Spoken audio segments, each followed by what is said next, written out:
The Persnickety Witch of Fiddyment Creek by Gaye Pollinger. Chapter 20.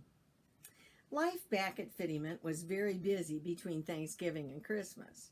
Tom had to give and grade science finals and conduct school and community concerts. The children were busy at school and getting restless for winter break. I kept busy decorating for Christmas, shopping and wrapping gifts, and adding touches to the general store. Pearl made wedding plans and took me with her to shop for a dress. She wanted simple but elegant. She and Jefferson had decided to get married on the Friday afternoon between Christmas and New Year's Day at a little church we attended.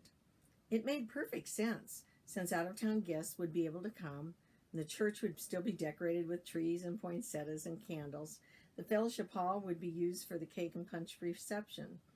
And because of all of the busyness, it was decided that Christmas for this ever-growing extended family would be at our house.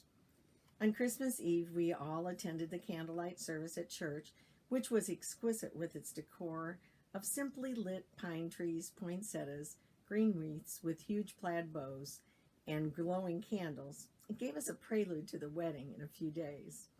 It was a charming service of Christmas carols. Scriptures were read of shepherds, angels, the inn with no vacancies, and the birth of Jesus. At the end, Pearl played Silent Night on the hammered dulcimer. That evening was uncomplicated and flawless.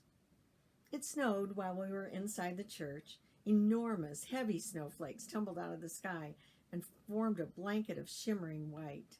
By the time we placed cookies and milk beside the fireplace hearth for Santa and tucked Kathy and Jameson into their beds, the snow had stacked on the roofs and bare branches and covered the earth like thick marshmallow fluff.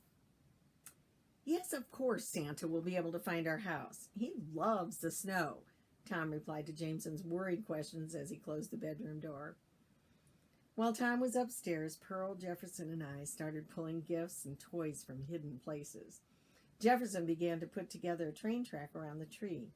He stood and admired his work, and then fidgeted with the other things: a doll, a scooter, Play-Doh, and an easy-bake oven, a slinky, Etch-a-Sketch, and a sled.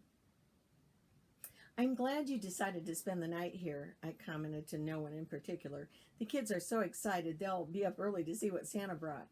Pearl, I thought we could make cinnamon rolls in the morning. We'll have a nice breakfast before the Morgans arrive. Hope they don't have any trouble getting here." "Yes, dear, I'm sure it was the best idea, especially in light of how heavy the snow is," Pearl replied. "And it will be wonderful to experience the joy of little ones in the morning. Don't you agree, Jefferson?" "Indeed, Lady Pearl. I've never had the opportunity, and as I know neither have you," he answered as he sat beside her and placed his arm around her shoulders. "You can just feel the excitement." He stopped for a moment and rubbed his index finger along his mustache. "Pearl, I've been thinking, what would you think about staying up here for a while after our honeymoon? Maybe till spring. Armando will be fine taking care of the horses at the farm. Besides, I'm only a phone call away." "Well, that sounds all right with me," Pearl said sleepily.